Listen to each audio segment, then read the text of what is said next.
कुछ समय पहले की बात है। एक स्कूल का प्रिंसिपल अपने दोस्तों के साथ कहीं घूमने जाता है। वो वहाँ एक होटल में रुक जाते हैं। तो प्रिंसिपल सुबह उठ कर के सैर करते करते थोड़ी दूर निकल गया और वहाँ पर वो क्या देखता है कि अरे अरे, ये आप क्या कर रहे हो? इस बेचारे आदमी को इस तरह से क्यों मार रहे हो? इसने ऐसा क्या कर दिया? ऐसे थोड़ी कोई मारता है। ये तो भाई साहब सरासर गलत है। हम अरे एक मिनट, मुझे लगता है कि मैं तो इसे जानता हूँ। शायद इसका बेटा मेरे स्कूल में पढ़ता था। तभी एक आदमी प्रिंसिपल को बताता है कि इसे हम अपनी मर्जी से नहीं मारते। ये खुद ही हर रोज सुबह यहाँ आकर के कहता है कि मुझे मारो, और मार खा कर के ये यहाँ से चला जाता है। तो प्रिंसिपल उसकी बात सुनकर उस आदमी को कहता है कि अरे आप वही हो ना? आपका तो बेटा मेरे ही स्कूल में पढ़ता था। आप तो बहुत ही अमीर थे। फिर ये क्या है? कोई बात नहीं, आप मेरे साथ होटल में चलो जहाँ पर मैं रुका हुआ हूँ। फिर प्रिंसिपल उसको अपने साथ अपने होटल और अपने कमरे में लेकर जाता है और उसे पूछने लगा कि क्या मैं पूछ सकता हूँ कि आपके साथ बाहर ये सब क्या हो रहा था? प्रिंसिपल साहब, मैं इसी के काबिल हूँ। मैं जो कर रहा हूँ वो अपना प्रायश्चित के लिए कर रहा हूँ, वरना मुझे भगवान भी माफ नहीं करेंगे। अरे अपने ऊपर मार खाना कोई प्रायश्चित नहीं है। ऐसे बेवकूफों वाली बातें मत करो। मुझे बताओ क्या बात है। हो सकता है कि मैं तुझे कोई राय दे सकूं। प्रिंसिपल साहब, ये एक बहुत लंबी कहानी है। मेरे दादाजी बहुत अमीर थे। उनका कोयले का कारोबार था। बहुत मजदूर उनके यहाँ पर काम करते थे। उसके बाद मेरे पिताजी ने भी वही कारोबार किया। फिर उसके बाद मैंने भी वही कोयले के कारोबार को ही संभाला। पर मेरा सुबह मेरे दादाजी और पिताजी जैसा नहीं था। मुझे मजदूरों को तकलीफ दे करके अच्छा लगता था। फिर मेरी शादी हो गई, एक बेटा हुआ। उसके बाद मेरी घरवाली मुझे छोड़कर चली गई। फिर मैंने अपने बेटे को आपके स्कूल में लगवा दिया। मेरा बेटा ही मेरी जिंदगी था, वो ही सब कुछ था। ये कहते कहते भानु प्रसाद रोने लगा। कोई बात नहीं, आप घबराओ मत, आगे बताओ। फिर मेरे यहाँ जो भी मजदूर काम करते थे, मैं उनकी तनख्वाह रोकने लगा। उनसे काम ज्यादा से ज्यादा करवाता था और तनख्वाह बहुत कम देता था। जो मजदूर एक पल भी काम करने से रुक जाता, उस पर मैं जूते मरवाता था और मैं किसी भी मजदूर को काम पर खाना नहीं खाने देता था। सभी मजदूर मेरे से बहुत ही दुखी थे, पर उल्टा मैं ये सब उनके साथ घोर अन्याय करके बहुत खुश होता था। अच्छा, जब मजदूर इतने दुखी थे तो फिर भी तुम्हारे यहाँ काम करते थे क्यों? ऐसी क्या बात थी? क्योंकि मैं उनको कहीं और जगह पर काम करने ही नहीं देता था। मेरे पास पैसा ही इतना था कि मैं उनको वहाँ से हटवा देता था।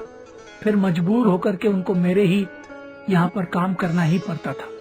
जानी तुम बहुत ही अत्याचार करते थे उन लोगों पर। मुझे बहुत खुशी मिलती थी उनको दुखी करके।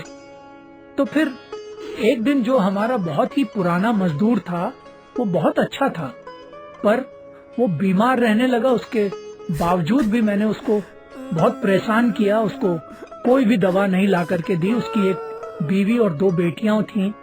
उसने कभी तुझे कहा नहीं दवा लाने को? और क्या बीमारी थी उसे? बीमारी तो मुझे पता नहीं उसकी क्या थी, पर उसके मुंह से न खून आने लग जाता था। फिर मैंने ऊपर से उसको तनख्वाह भी नहीं दी ताकि वो और ज्यादा दुखी हो। उसके घर खाने को कुछ नहीं था। तो एक दिन सुबह मेरे घर में घंटी बजती है तो भानु प्रसाद फिर रोने लगा। फिर उसने अपने आप को संभाला और कहने लगा कि मेरे दरवाजे पर उसकी बीवी और दोनों बेटियां थीं। उसकी बीवी मुझे कहने लगी कि साहिब, आपने मेरे पति को मार दिया है। आपने उस पर बहुत जुल्म किए हैं। मैं उन एक एक जुल्म का बदला लूंगी। मैं आपकी शिकायत ऊपर तक करूंगी। मैं आपको जीने नहीं दूंगी साहिब। इतना बोल करके वो औरत चली गई। फिर कुछ दिन बाद घंटी बजती है तो नौकर आकर के कहता है कि साहब जी, बाहर एक आदमी चिट्ठी लेकर के आया है और आपको बुला रहा है। उसे बोल दो मैं अभी घर पर नहीं हूँ। ऐसा क्यों किया तुमने? मैंने ऐसा इसलिए कहा क्योंकि मैं समझ गया था कि उस मजदूर की पत्नी ने मेरी शिकायत कर दी और अब मुझे सजा होगी। अब ऐसा 2-4 दिन के बाद होने लगा। वो आदमी चिट्ठी लेकर के आता और मैं मना कर देता। अब ऐसे ही 2 महीने गुजर गए तो एक दिन क्या हुआ? बड़े ही जालम थे तुम तो। घंटी बजी तो एक आदमी था जो कि एक लाश लेकर आया था। वो लाश मेरे ही बेटे की थी। मैंने उसे पूछा तो उसे कुछ भी नहीं पता था। फिर मैंने अपने बेटे का क्रियाक्रम किया। मैं डरा तो पहले से ही बहुत हुआ था, पर अपने बेटे की लाश को देखकर बिल्कुल ही टूट चुका था। अब मेरा सारा कुछ खत्म हो चुका था। मुझे वो मजदूर याद आ रहा था जिसके साथ मैंने वो सब किया। फिर मैंने सोचा कि मैं स्कूल जाकर के पता करूंगा कि मेरे बेटे को क्या हुआ था। फिर तुम स्कूल आए थे क्या? दूसरे दिन मैं स्कूल जाने ही वाला था तो फिर से घंटी बजती है। नौकर ने आकर के बोला, साहब जी, वही चिट्ठी वाला आज फिर आया है। फिर मैंने सोचा कि आज चिट्ठी ले ही लेता हूँ। अब मेरे पास खोने को तो कुछ रहा ही नहीं। सब कुछ तो मेरा खत्म हो चुका था।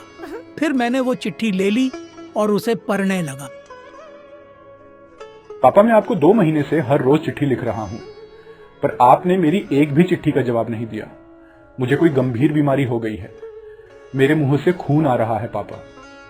आप मुझे यहाँ से जल्दी ले जाओ। मैं अपना इलाज करवाना चाहता हूँ। पापा, मैं मरना नहीं चाहता, मैं जीना चाहता हूँ। मुझे बचा लो पापा।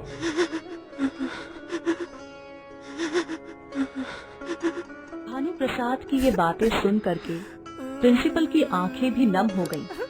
वो कहने लगे कि ओहो भगवान, ये क्या था सब? बस उस दिन से ही मैं अपना प्रायश्चित कर रहा हूँ ताकि मुझे भगवान के पास जाकर शर्मिंदा न होना पड़े। अरे यार, ऐसे प्रायश्चित थोड़ी होता है। अगर प्रायश्चित करना है तो तुझे वापस अपने घर जाना होगा। पर मैं ऐसा क्या करूँ? भानु प्रसाद, जो तुम्हारी दौलत है उसे सभी मजदूरों में बांट दो। गरीबों की मदद करो। उस मजदूर की दोनों ही बेटियों की शादी करवाओ। अच्छे और नेक कर्म करो। ऐसे अपने जिस्म पर कष्ट देने से प्रायश्चित नहीं होता, और तुम ऊपर से ये एक और गलती करके और एक जुर्म कर रहे हो। इसकी सजा तुम कब भुगतोगे? अच्छे काम करो, किसी का भी दिल ना दुखाओ। भगवान तभी खुश होंगे। जी प्रिंसिपल साहब, मैं आपकी बात को समझ गया। मैं आज से ही ये काम शुरू करता हूँ। भानु प्रसाद इतना बोलकर वहाँ से अपने सफर के लिए चला जाता है और प्रिंसिपल अपने दोस्तों के साथ घर आ जाता है। Subscribe for more content.